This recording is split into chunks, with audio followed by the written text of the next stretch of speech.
Hello, good morning. Welcome everyone to today's webinar, How to Actually Use AI in RevOps. I'm Sarah Kinsey. I'm the VP of Commercial Strategy here at Rattle, and I'm very excited, to be moderating this conversation because we all know there's been so much buzz, so much conversation about AI over the last several years, but our goal today is to bring it from a higher level of hyperbole into more specific, but how is this being used? Who's using it? How can I use this today? We want to talk about how RevOps leaders are actually putting AI to work today. I'm very excited for this. This is the second episode in this series of how to actually use AI in RevOps, and we will be having more after this as well. So if you enjoy this, which I know you will, keep your eyes open for the following episodes coming soon. Before we dive into the fireside chat, I do want to cover a couple of housekeeping items. There's always a question about recording. Yes, we will be recording it today, and I will send you the recording in a few days. Q&A. Please submit your questions in the Q&A tab at the bottom of the screen. You all know how to do this. This is not new for you. We will answer them if we can, but we do have a pretty tight plan for today. But if you have a question, ask it, because I will be doing a blog write-up at the end, and I'll make sure that any unanswered questions get answered in the blog, which I will also share with you in a few days after the webinar. Let's take a pause here for just a moment to talk about networking. One of my favorite parts of these webinars and webinars that I attend as an attendee are when there's an opportunity for networking. The way I like to do that here is to offer for you all to share your LinkedIn URL in the chat right now, and then you can connect with one another. By doing that, you can grow your network. You already know everyone who is here today has the same desire to learn these kinds of things, how to use AI in RevOps. So connect with one another, please. All right, the last thing, I will be asking some questions throughout the webinar today and inviting you to give answers in the chat. This is my favorite way to do this instead of polls. That way you can expand a little bit more on your position to the question. And again, this is another way to network. You can see the kinds of answers that your peers are sharing and maybe get some ideas of who you want to reach out and connect with and have a virtual coffee in the future. All right, here's what we have planned for today. Today, we're going to have a fireside chat with Natalie Love, who's the Senior Director of Go-to-Market Strategy and Operations at 15Five, and also Apoorva Verma, who is the COO and co-founder here at Rattle. Then we will have a live demo from Natalie showing exactly how 15Five is using AI in some of their very cool use cases. And then pending time, but I think we will have time, Apoorva will also show some of Rattle's latest AI features. Those of you who are customers, you'll want to stick around and see that. And also talk about how Rattle is using AI in our own ops, which is what you'll see then. All right, so let's get started with the Rattle commercial that you all know that you have to see when you join this webinar. I promise it will be quick, easy, to the point, and help you understand who Rattle is and what we do. Many of you here are customers. You know what? I don't know if I just shared. Hold on one moment here. So sorry, I'm clicking on the wrong buttons.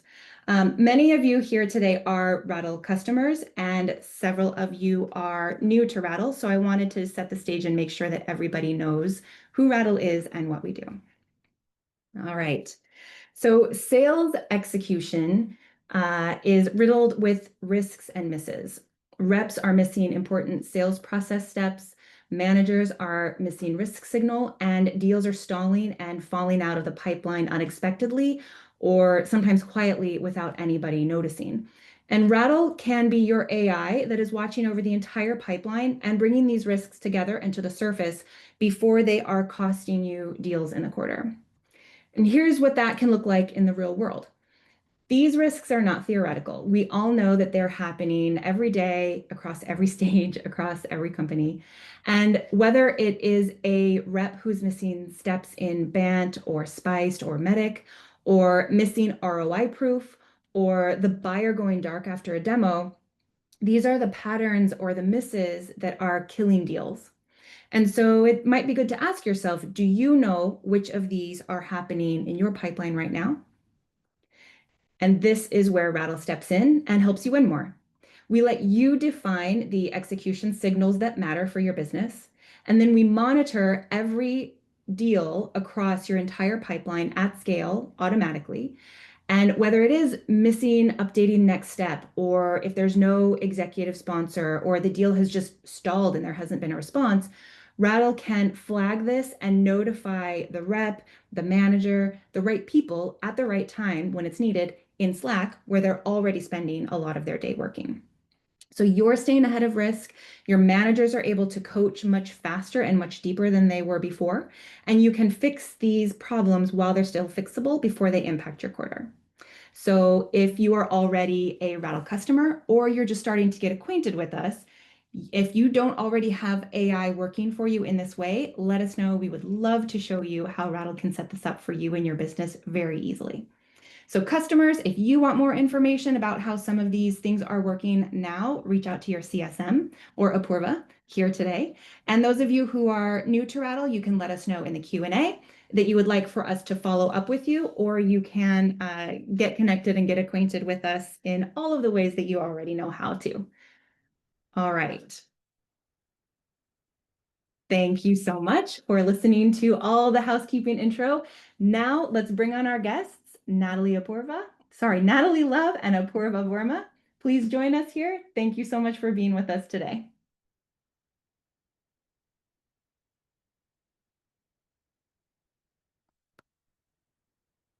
I don't know if you can hear me. Hi, don't know if you could hear me. Welcome today. I'm so glad you're here. Hello. So excited to be here. Yeah. Thanks for having us set up. Yeah, thank you for joining me today. I think maybe before we dive into our first question, let me ask our audience a question here. Please feel free to share in the chat where you are at with AI today. I'm sure you get asked this frequently. I chose not to make this a poll because I wanted you all to be able to share however much detail you want. For instance, you might want to share something like, I'm using the general LLMs that are available, ChatGPT, Claude, very useful. Here's how I'm using it. Maybe you want to say, no, I'm actually exploring more AI-specific platforms for RevOps, and I'm beginning to implement those. You could list which ones they are to share with the audience. Or maybe you want to say, I am actively using it. I am actively building agents. And again, share how much you're using it.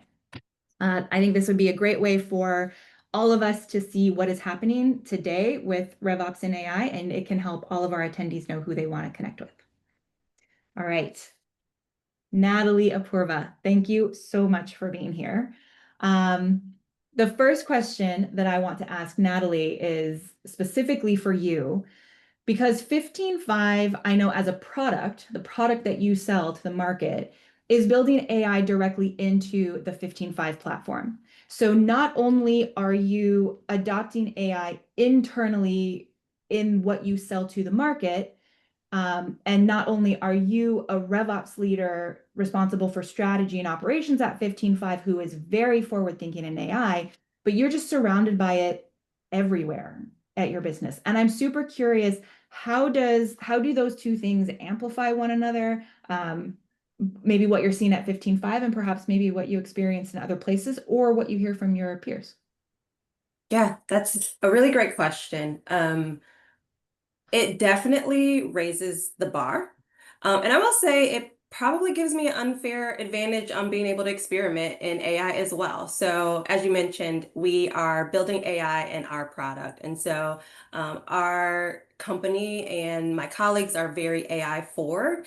And so we're always looking at not only how are we building AI for our customers, how are we proving value for them using it in their workflows, but we're being asked every day, how are we using AI in our workflows and how are we being more productive with AI? And so that initially just gave me kind of the expectation that I didn't have the ability to wait around to see how AI was going to be implemented in RevOps. I had to go out and look at what was going on and listen to peers and see how AI was being used. It really is about identifying not only what could we start with and use, but how do we talk about AI with our organization? So across the go-to-market, how should I talk about AI with our sales leaders, with our sales team? I think at the beginning, it was um, a lot, I wouldn't say skepticism, but it was a good entrance into AI because some of the tools that we already were using in our go-to-market tech stack started to release some AI features, right? And so you got to like dip your toes into those like AI features. Yeah. In our sales engagement platform, our team started to see like ask AI to rewrite your email or get an AI prompt on your follow-up. And so everyone was starting to kind of understand AI. And that was the ability to then say, we have a little bit of a head forward in AI. How can we take this to the next step? And so I didn't have to truly go through what some people may go through within their companies, which is convincing them on why AI would be important or trying to get the buy-in to use AI. There's a lot of conversation about like, do we want to put all of our content or all of our information into an AI tool? What about confidentiality and how should we be using this? I had a step forward in that, but I would say what the con is that it also means that I also, as a RevOps professional, we all know we're always herding cats and trying to get everyone aligned. And so the con for that would be that I have the unique experience of having to tell people, wait a minute, we can't all go on our own paths with AI because there still has to be a strategy, there still has to be connectivity. And so I think where I lean, because we already have that foot for being AI forward, is ensuring that everyone understands that AI is a tool, it's not our strategy. And it's not going to replace us having a great foundation and strategy and sales process. It's not going to replace the behaviors that our reps need to do to ensure that we're driving process, but it is going to allow us to speed those things up efficiently. Yeah, wrote down a couple of follow-up questions from what you said. Um, First of all, at the very beginning, one of the things you said was, I'm getting asked all the time how I'm using AI because there's this expectation. I'm curious to hear in what forums does that come up? Does your organization have like an AI council where they go around learning, asking? Does it happen just in quarterly, monthly meetings? Hey, by the way, what's new? Like, is there structure or is it more conversational? Yeah, it has shifted. So when we first started to build AI in our platform, it started with an AI council, right? And so we had an AI council who discussed AI. It included people like our engineering team, our security team, our legal team, myself in operations. We had an AI Slack channel where people could talk about AI and bring up questions and share use cases. We would have a weekly maybe question in our check-in, which is our tool for 15Fi, where we would ask, how are you playing around with AI or what AI use cases are you using? What are you seeing? And it has moved to a little bit more conversational now that we have built it out in our platform and then have more of our teams using AI. It became a little bit more conversational. And so it may be in certain meetings when we're doing pipeline meetings. It may be in planning and roadmap conversations where we're talking about how we're going to bring AI into our processes.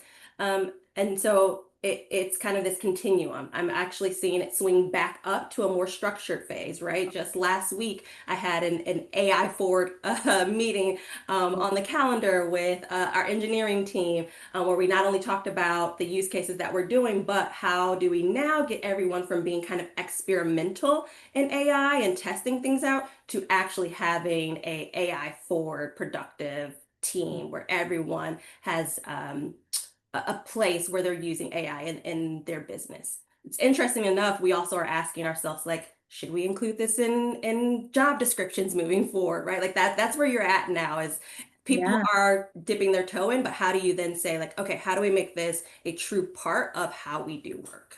yeah. Now I did not give you a heads up of these follow-up questions I'm asking you, so please feel free to say that's actually internal. We're not sharing that. But if you're able to and willing to share, I'm curious how the RevOps budget works for AI tools. Does it have to be tied to a pain point that you can solve with an AI tool, or is there any experimental budget carved out for AI experimenting? Is that something you're able and willing to share? Yeah, I can share at a high level, and I think all of my RevOps professionals out in the crowd will definitely understand me when I share this. RevOps is being asked, how do you cut budget? Not like, do you get additional budget for RevOps, right? And Right. so we're always looking at our tech stack for consolidation and how are you using these tools. And so while there is the definite space for conversation to bring up new tools and how we would use them to get budget approved, there isn't right now a set budget for AI. And so I'll just go into sharing how I even talked about Rattle, because when we talk about tech consolidation, my team was like, hey, doesn't Gong listen to calls and have some AI? Like, why would we need another tool that has AI? And so it puts you in revenue operations to be able to be in the place to look at the tech stack and say, what am I getting from one tool versus another, and how do they work together? And is this true duplication, or does it add an additional value? The thing that a Gong AI wasn't going to give me is the ability to hold us to process updates and truly get things automated in the ways that I felt we needed to. And so that's just one use case of how we're talking about getting additional budget when it comes to AI. But right now it's yeah, how do you get additional budget for AI? Yeah, great. Thank you. Thank you for sharing that. Apoorva, I want to hand it to you to respond to this same question because you speak with hundreds of operations professionals every year. Where are you seeing these expectations landing across companies? What is becoming typical from your lens? Yeah, I'm going to borrow some of the points which Natalie has also mentioned here, by the way, Sarah. But what we have seen, in fact, this is a conversation which I have, I think, almost every week. We've been having this conversation almost every week within our team, is that the way companies operate and approach AI has changed dramatically over the last 6 months. Back in January, I think there was a lot of curiosity. It has always been there, right? But there was still skepticism to, open up the budget that, okay, how exactly do we get it? How exactly do we prove the ROI? How exactly would it be in data privacy concern or whatever concern companies used to have? But now, I think over the last couple of months, what we have seen is companies actually actively trying to invest into AI budget, which is on the lines of, okay, it might be a small set of experimentation budget. I'm going to call it that, right? But let's see. It might not be 100% of where we want to be, but if it is 80%, is it good enough? Because maybe it is, right? Because it is going to take that time away from somebody who's maybe actually trying to do an actual sell. So that's how I've seen the evolution of stance on AI tools. And one thing which I think all of us are also trying to internalize here at Rattle is that the goal is not just to buy AI tools, but to actively rethink of your workflows in your organizations, Yeah. right? And figure out, okay, that how can AI actually help? It might be, again, a 10% optimization today, or it might be 50% optimization, depending on what segment of business are you looking at. But that's a good enough starting point, because all of us are just trying to have a muscle uh, to operate as people who operate with AI on a day-to-day basis. So that's what I've seen. So, Yeah. Um, the phrase that you use, Natalie, AI is not a strategy, it is a tool. And so it yeah. still is pushing organizations to be very conscientious of what are we trying to do? What are our pain points? How are we going to solve this? And if they can find an AI tool that solves it, then great. But it could be a mistake if you're thinking that just getting the tool is the strategy. Yeah. Yeah. Um, great. Let's move on to our second question.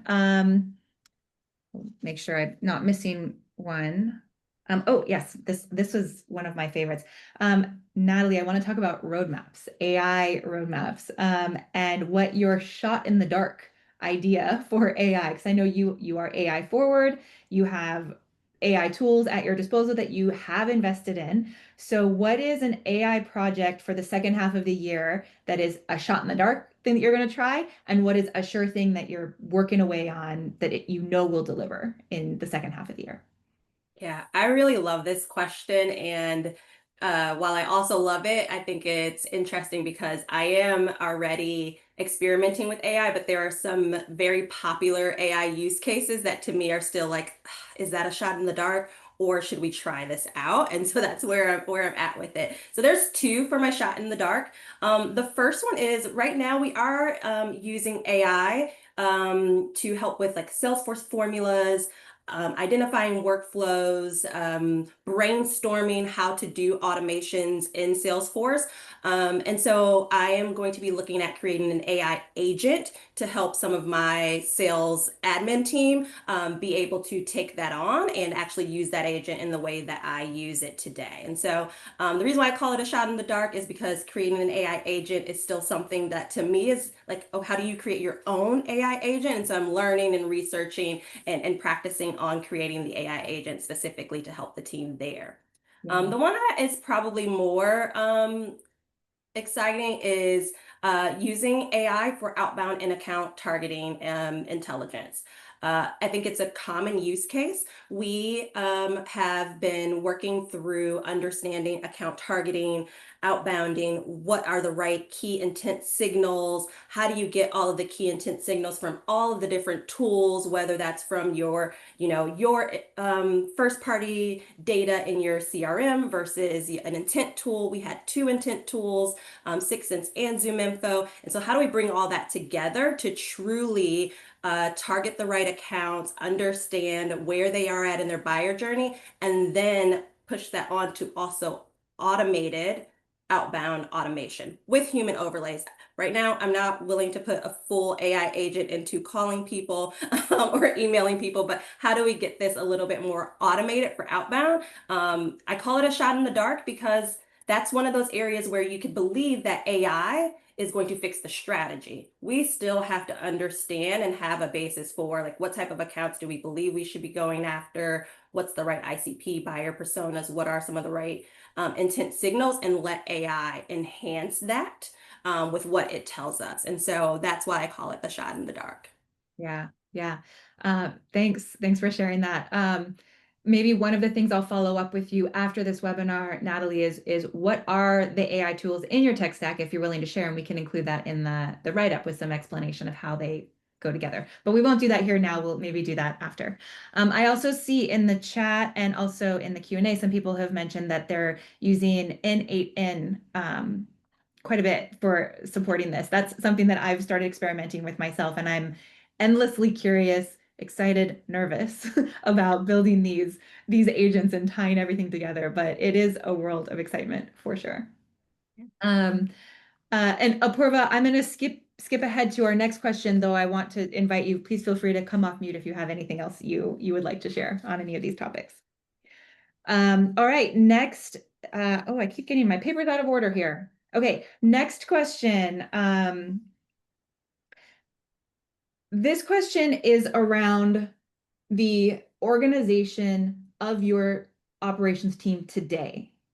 So my observation of revenue operations, sales operations, marketing operations is sometimes they're tightly aligned, but sometimes they're a little bit fragmented in their responsibilities, tool overlap, things like that. And so I'm curious if AI has led to tighter collaboration between all these teams, RevOps, BizOps, Sales Ops, Marketing Ops, or are people still working in the same, if they were working in silos, are they still in the same silos they have been in?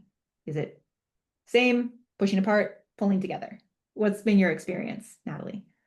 Yeah, this question, I feel like there's a whole tangent on this question about what revenue operations is, right? Because when I think about it, if you're running revenue operations, there is no separation of sales ops, CS ops, marketing ops, right? Like there's no revenue ops without that, but that's not where we're at. There are teams where there are separation and silos.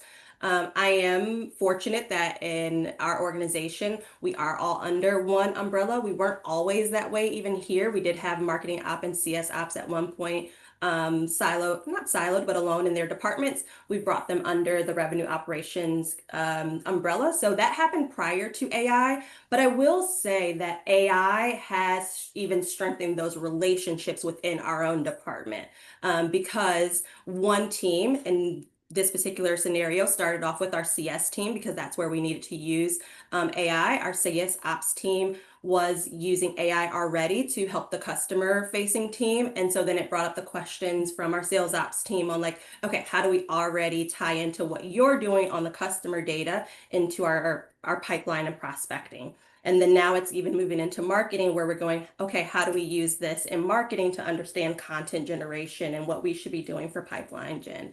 So I do think it's forcing that collaboration within the team.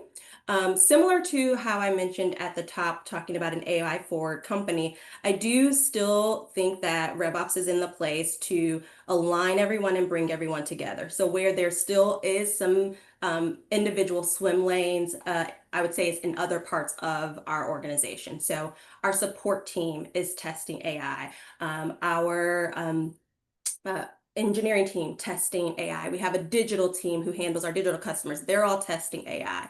And the concern with that isn't that we're all testing AI, it's that if we don't align early, the AI systems, the way we're training the AI systems could be different, the outputs we get will be different. And so we are working to force collaboration there so that we have kind of a one team, not as in revenue operations, but one team as our company forward way of thinking about AI and how we actually use it in our work. So I do think it's going to force the collaboration, but it's going to be something that has to be watched because if AI gets out of control and we all are doing our own things, we have more disfragmented processes and outputs to try to bring together. Yeah, I see that exactly that when I speak with my marketing peers and network, where everybody would like it to be all brought in together, but there isn't centralization, and everybody's being pushed to experiment, and they want to experiment, and that experimentation is very hard to pull in together. So I think it's maybe a moment in time. It'll be interesting to have this same question 1 year from now and see what has changed. Absolutely. Yeah. I see a few people in our audience today are sharing their thoughts on this question. Thank you, Kate, for sharing. I really like seeing that. Anybody else who would like to share their thoughts and what's happening in your organization or what you hear when you speak to your peer groups at networking events, this would be a wonderful place for you to share in the chat if you would like. All right, our last question, and then I'm going to turn it over to you, Natalie, to show some specific use cases that you're using at 15.5. But our last question here is around how sales reps are reacting to all of these changes. When you are rolling out AI features that impact go-to-market teams, like surfacing insights in Slack or autofilling CRM fields or other things, what's the typical reaction from the sales reps and from the sales managers? Are they excited, skeptical, indifferent, a range? What are you experiencing? Yeah, it definitely started off with skepticism, right? Mixed feelings, skepticism. There's always your super users who are ready to try anything new and are excited about that. But that's usually going to be a low volume. And then there's the skepticism. I think the big skepticism came from, especially in pipeline deals or in customer conversations. Like, what if the context that I know about this customer or this deal is completely different than what AI says? And how is leadership going to think about that? And what does that mean for me and how I'm perceived being able to be a thought partner on our customer and pipeline deals? And so the way that I've handled that is truly ensuring that anytime we're rolling out something new with AI, I'm testing it alone first, right? And so I'm going to create AI prompts or workflows. I'm going to test it in a private channel where ops is looking at it.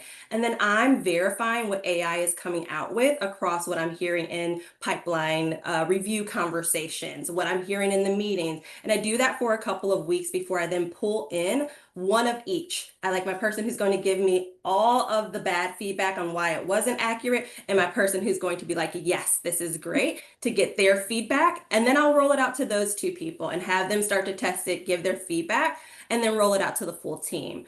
So that's kind of how I handle that skepticism. And in doing that, what has happened is our team is seeing the efficiency, they're seeing where they're getting time back in their workflows, they're seeing how we're able to use that insights, and it's really proving to be valuable for them.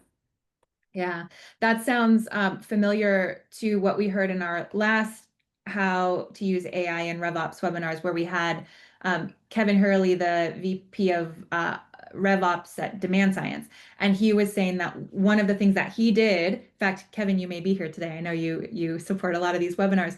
He was saying that he would get a new AI something up and running and then attend the forecast meetings, and he'd have his computer open in the background and he would pipe up with new information, and people in the room would start saying, how did you get that? How do you know? And they would get excited for it, and then he could introduce a new tool that way by saying, I have this new thing. I don't know if that's easily or commonly done, but it sounds like there's all you RevOps leaders have a system. A little bit of like whispering magic. Yeah, we have to wave the wand. Apoorva, I'd like to give you a chance to answer this because you do talk to so many RevOps people. How are you hearing from other RevOps professionals how their team of reps and sales managers are handling this change? Yeah. So see, like with every other implementation, it is a bit of change management. It's easier when it is coming from top down, because if everybody in the team knows that, okay, this is what we have to do, right? Like, then they're a bit more open to the possibility, but you have to prove the results before somebody actually gets to use it, right? So what we have seen is exactly what Natalie has mentioned, that we start small with maybe testing with just a very small pilot, right? And ensuring that things are looking good, or maybe testing it with a very small use case, right? Like some of the things which I've seen people use it with Rattle AI is just update the next, right? It's pretty basic, a prompt. It is not very complicated. It gives confidence, and it is, I won't say 100% accurate because nothing can be 100% accurate, but it is 99% accurate, right? So I think start very small, and then people gradually open up to the idea that, okay, no, AI is actually helping me. It is not hindering me. And that's when you sort of figure out the full rollout of maybe doing auto update CRM, or, doing some of the analysis, letting AI do some of those analysis. So that's the playbook, which I think has been happening more and more often across our customer base here. Thank you. All right, Natalie, I'm going to hand it over to you now to show some specific use cases and how you are building and using AI at 15.5. So our producer in the background, Bonnie, you can take Apoorva and I backstage now so that the stage can be all yours, Natalie. Awesome. Thank you.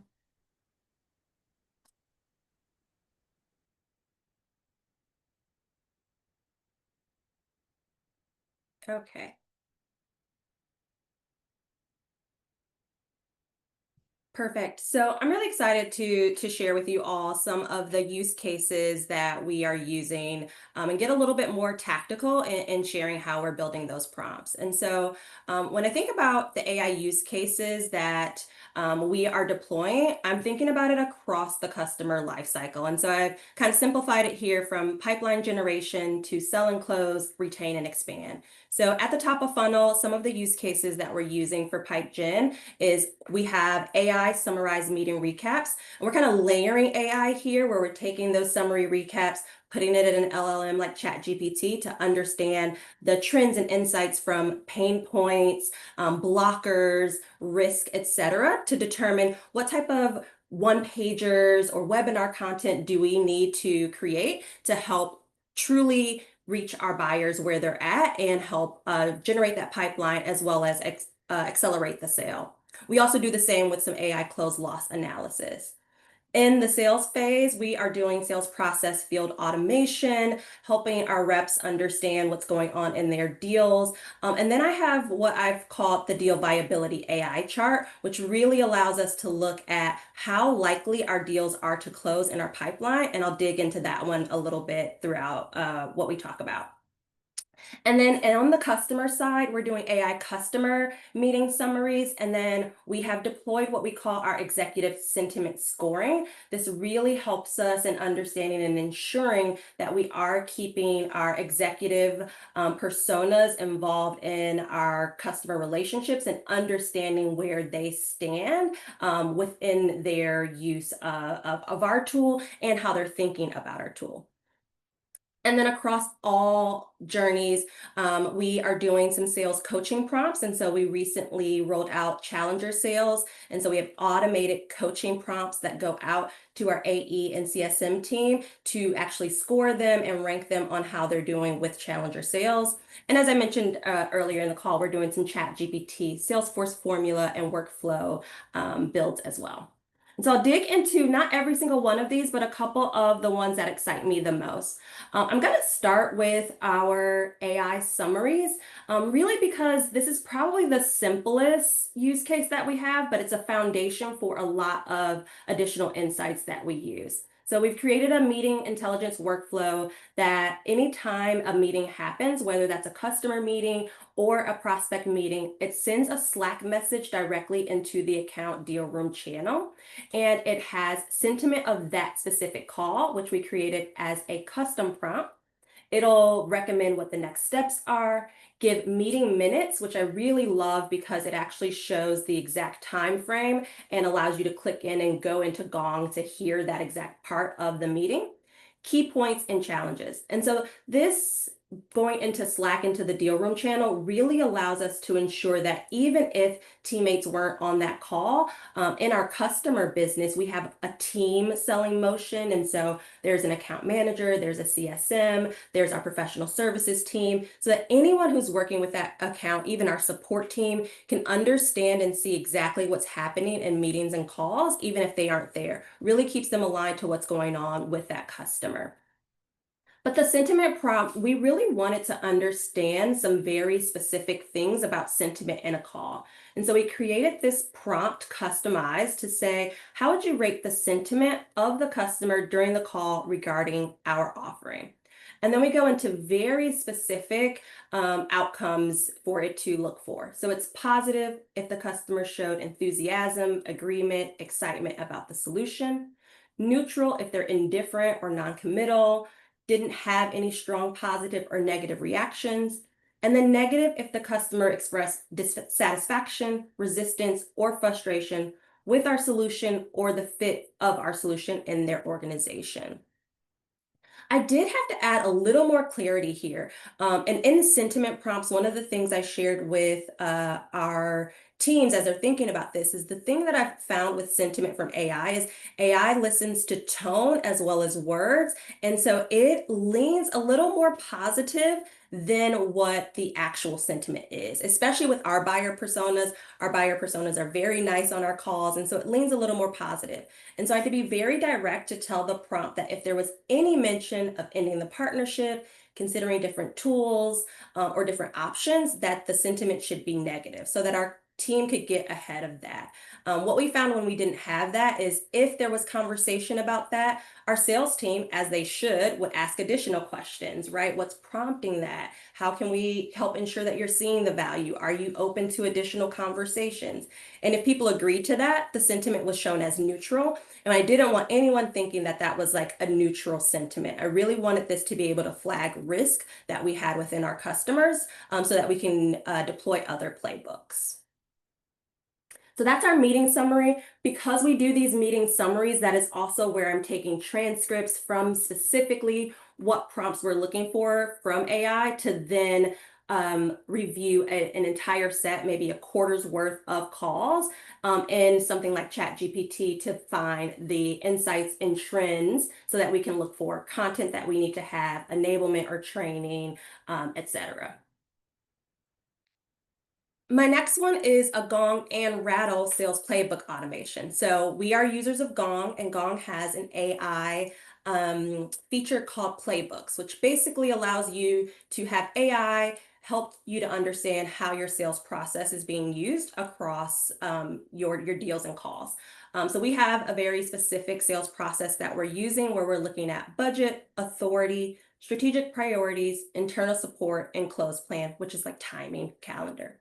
And so in Gong, my team really enjoys Gong for their one-on-ones, manager and reps for forecasting. And so right in Gong, they can see where they are at and what things have been met. They'll see an AI flag for that, and then they can validate that and share how they feel about what the AI shared. So if the AI said, we heard budget, but my rep goes, we talked about budget, but I don't have it fully identified, they can validate that further.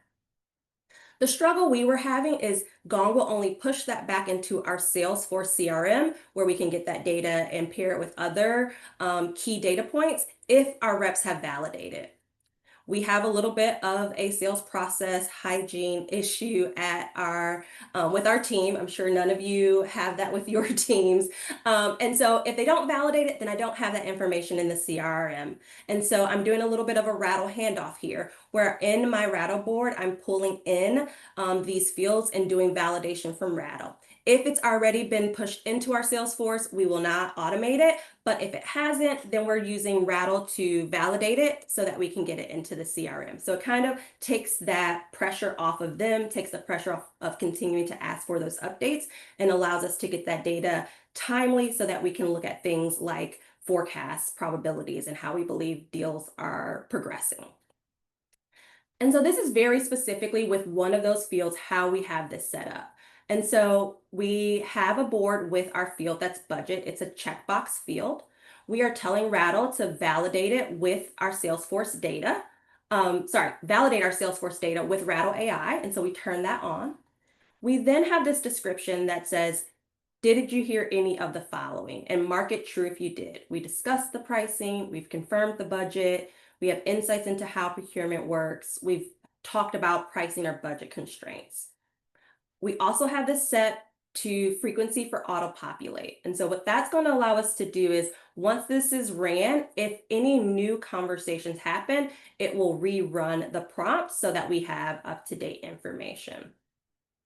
I'm asking it to look at our call transcripts. And for this specific prompt, I'm not doing any filtering of when the call needed to happen or what stage, because I want to listen to all the calls in that deal. And then I also want it to check for all the emails so that if something didn't come up in a call, but in an email we mentioned budget, it will include that. I am not pulling in any deal room conversations. I think this will be an enhancement we do in the future when we start to create deal rooms. This would really help and be valuable if you have conversations that your reps have outside of a call. Many of our reps maybe even are texting some of their prospects. And so if they go into a deal room to talk to their manager about budget, it would listen to that from the Slack deal room. We don't have that turned on, but that is an enhancement that could be done there.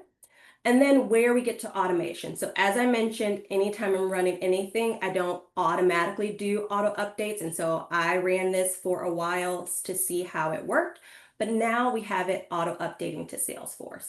And so this auto update means once it runs, it'll update that field. So it'll mark it true or false. And then I'm also having it bring in the reasoning. And because it's bringing in the reasoning, this is why did it choose to say it was true or false? That's going to go into a special field that I have called budget notes to bring in the exact reason it got filled out that way. Now, one of the things I'm not doing right now, because we have a little bit of a process hygiene issue, we're not getting this information already pushed into Salesforce from Gong. But once I re-enable our team on this, what I will do is if it's pushing in from Gong, be able to say, do not run my Rattle prompt. And so there's this only run if, where I will say only run if budget is false. So only if we don't have anything updated, run this prompt. You could also do something like create a field called rep validated, which is a checkbox, and allow your reps to check that if you don't want AI writing over their context. This is one of my favorites. And so this is our deal viability chart. And so what this allows us to do is use AI to understand where the deals in our pipeline are in their buyer journey. And so I'm doing two things here. I'm asking an AI prompt to check for problem alignment to understand if the prospect identifies with a problem that our solution solves. And I'm asking it to look at the buyer readiness. What's the urgency to invest in solving that problem? And so the way those prompts look, for problem alignment, we have, did this prospect demonstrate a clear recognition that, and you would just insert your pain points, were hindering key business outcomes? Were they actively investing in resources to understand or address those challenges? Had they previously attempted to solve these issues but struggled to see meaningful improvement? Did the problem directly impact core business priorities or revenue? And based on the AI review, I'm asking it to tell me whether their problem alignment is high, medium, or low. High means they have to have a strong need that's aligned with our solution. Medium is they recognize the problem, but they are not fully aligned with our solution. They may favor more isolated or tactical solutions. These prompts are very specific to how we think about alignment as well too. And so you may need to play around with how you would do that based on how you all think about problem alignment. And then low is there's little to no recognition to the problem, did not prioritize solving it, did not see its impact on key business outcomes. And then from that, buyer readiness. Buyer readiness is looking at how ready is the prospect to make a purchasing decision. And so we're asking it to evaluate if the decision maker is actively involved in any discussions. It's going to look at calls and emails. Do they have clearly identified budget range? Is their timeline driven by a specific business event? Do they demonstrate an understanding of what it would take to implement a new solution? For this one, I found that 3 options, high, medium, low, did not work. A lot of things went to medium, and so I needed to be very specific for high and low. High is strong purchase readiness, low and that's if most or all of this criteria were met, low if few or none were met. And so where the magic comes with this is we get this populated onto every opportunity that we have, and then I can look at what I call this deal viability chart of our pipeline. Now, when I'm really looking at this in our pipeline, it would show exactly how much of the dollars of our pipeline fit into each category so that I can start to understand how real our forecast is, how much revenue we can expect, etc. And so these categories look like from high problem alignment to high buyer readiness. And so we're looking at this to then say, what type of playbooks do we need to deploy across this? So someone who has high problem alignment and a deal that has high buyer readiness means we just need to manage the deal. And so we can deploy playbooks with our team on ensuring that they're just keeping up with next steps, preparing for legal and procurement, and just managing that deal. In the middle, we have people across high and low problem alignment or high and low buyer readiness. And so these are our medium high problem alignment.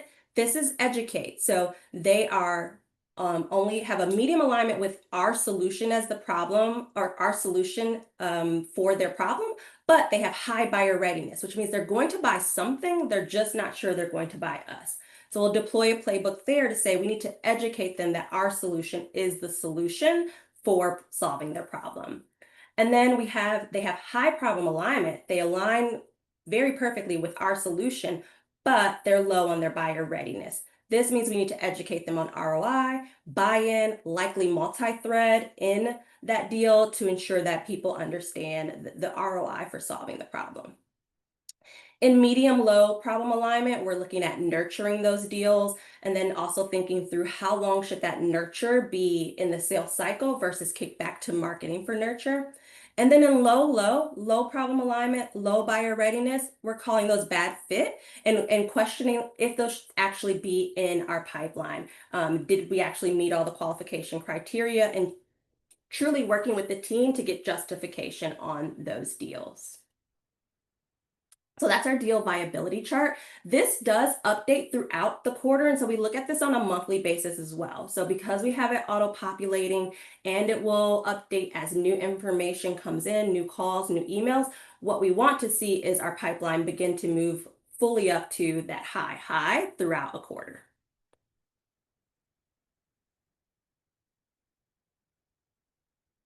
And then the last one that I'll share with you all is our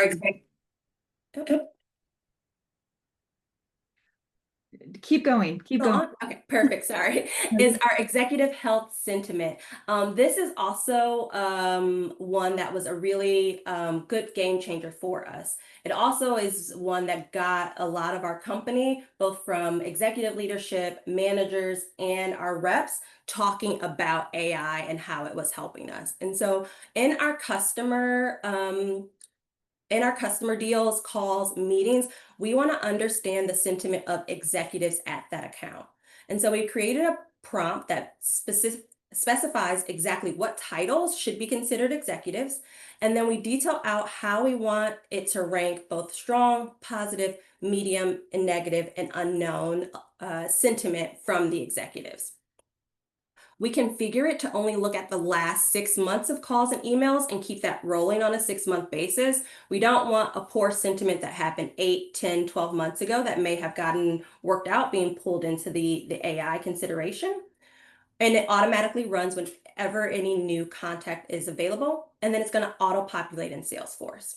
And then with that auto-populated field in Salesforce, which we do call exec sentiment AI, just so we know that it's being tracked by AI, we have Salesforce history tracking enabled on it. And then that has allowed our data team to also pull this into our BI tool to pair exec health with product usage, stickiness, etc. And so we are using that to identify where we have strong executive relationships, identify customers for use cases, testimonials, where there's expansion opportunity, and then consistently flag risks based on executive sentiment changes. This is really important for us, and I'm sure other people can relate to this, where maybe we have a champion or a team who's really bought into our tool, and then we hear that the executives are questioning tech consolidation or how are you actually using this tool. So this really is helping us get ahead of that to be able to start to have exec outreach and discuss how they should or are using our tool to meet their business outcomes. So those are the specific use cases that I want to share today. So high level, we're testing AI and continuing to iterate on AI.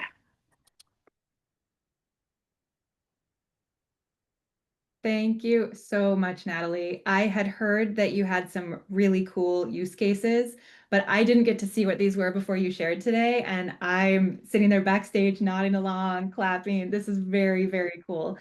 I love seeing this level of maturity of AI use in a RevOps team. Thank you so much for sharing. It's very cool. I appreciate it. Thank you, Sarah. All right, audience, thank you for joining us today. Really appreciate you spending some of your morning or afternoon with us.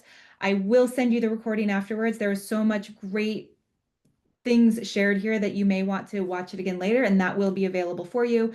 I will also write up a blog post that highlights some of it so you can use that as a reference pointer to share with people on your team if that is helpful to you.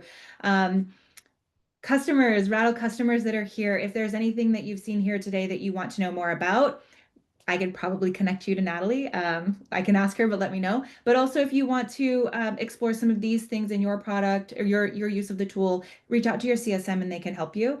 And if you are new to learning about Rattle and you want to see more of how this could work out in your business, you know what to do. Reach out to us. You've got our email, you know our website.